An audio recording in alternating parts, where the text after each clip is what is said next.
ફરજમાં બેદરકારીના કારણે Rajkot range IG Ashokkumar યાદવે Surendranagar LCB PI J જાડેજાને સસ્પેન્ડ અને લોકલ ક્રાઇમ બ્રાન્ચનું વિસર્જન. સુરેન્દ્રનગર જિલ્લામાં વિદેશી દારૂ પર સ્ટેટ મોનિટરિંગ સેલ દ્વારા દરોડા પાડવામાં આવી રહ્યા છે.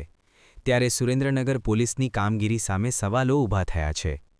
ત્યારે રેન્જ આઈજી અશોકકુમાર યાદવ દ્વારા સુરેન્દ્રનગર લોકલ ક્રાઇમ બ્રાન્ચના પીઆઈ જે જાડેજાને સસ્પેન્ડ કરવામાં આવ્યા છે. સુરેન્દ્રનગરમાં સ્ટેટ મોનિટરિંગ સેલે ગણતરીના દિવસોમાં 3 સ્થળોએ રેડ કરી હતી, જેમાં નાની મોલડી ન્યૂ નાગરાજ હોટેલ પાછળ 2.13 કરોડ રૂપિયાનો મુદ્દામાલ જપ્ત કર્યો હતો.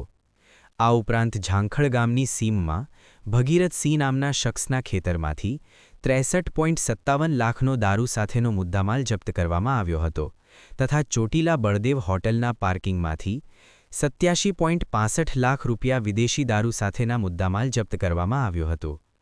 આ તમામ રેડ સ્ટેટ મોનિટરિંગ સેલ દ્વારા કરવામાં આવી હતી, જેમાં સ્થાનિક પોલીસની કામગીરી સાથે લોકલ ક્રાઇમ બ્રાન્ચ સામે પણ સવાલો ઊભા થયા હતા.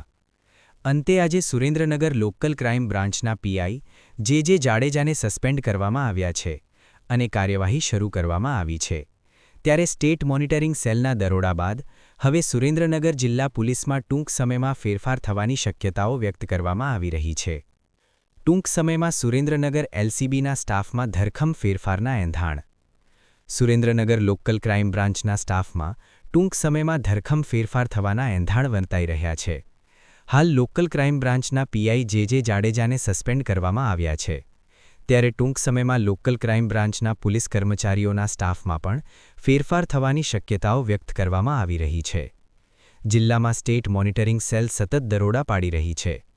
સુરેન્દ્રનગર એસપી પણ પોલીસની કામગીરી સામે નારાજગી વ્યક્ત કરી છે. સુરેન્દ્રનગર રિપોર્ટર મહેશભાઈ ઉતેરિયા દ્વારા.